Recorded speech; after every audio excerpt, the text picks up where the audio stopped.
উম্মত তো এক নেকি দিয়া জান্নাতে যাবে। কয় নেকি দিয়া? একটা নেকি দিয়া জান্নাতে যাবে এই উম্মত। অন্য উম্মতের কথা জানি না আমি, এই উম্মত এক নেকি দিয়া জান্নাতে যাবে।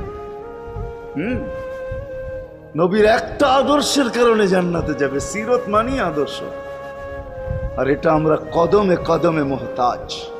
কেননা এই ছোট জীবনটা যদি গ্রহণযোগ্যতা পর্যন্ত পৌঁছাইতে হয় আল্লাহর কাছে, চাই নারী হই, চাই যুবক হই, চাই বৃদ্ধ হই, যেই মানুষই হই না কেন, যেখানেরই হই না কেন, যেই বাসারই হই না কেন, যেই বর্ণেরই হই না কেন, যেই পেশারই হই না কেন, যেই সোসাইটিরই হই না কেন, এই জীবনটাকে যদি গ্রহণযোগ্যতা পর্যন্ত পৌঁছাইতে হয় কার কাছে? দুনিয়াওয়ালাদের কাছে না, মালিকের কাছে, যিনি এক ফোঁটা পানির থেকে অস্তিত্ব দিছেন, যার কাছে আবার আমাদেরকে ফিরা যেতে হবে।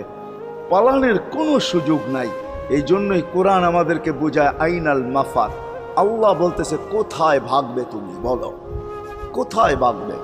কবির কথাই সত্য, যদিও নাকি পালাও তুমি আকাশেতে লাগিয়ে সিঁড়ি, সিঁড়ি লাগাও যদি আকাশে চলে যাও, তা আল্লাহ বলে তোমার বাগার কোনো সুযোগ নাই। কেননা ইল্লা বিসুলতান, ওইখানেও আমার রাজত্ব, এইখানেও আমার রাজত্ব, ডাইনো আমার রাজত্ব, বামে আগে পিছে উপরে নিচে সর্বত্র আমার রাজত্ব। আমার রাজত্বের বাহিরে যাওয়ার ক্ষমতা তোমাদের নাই। দ্বিতীয় কথা এটো, আইনা আনা মাআকুম আইনা মা কুনতুম, যেখানে যাবে ওইখানে আমি সঙ্গে থাকব, আমাকে দূর করতে পারবে না। যদি করো তাহলে তুমি থাকবে।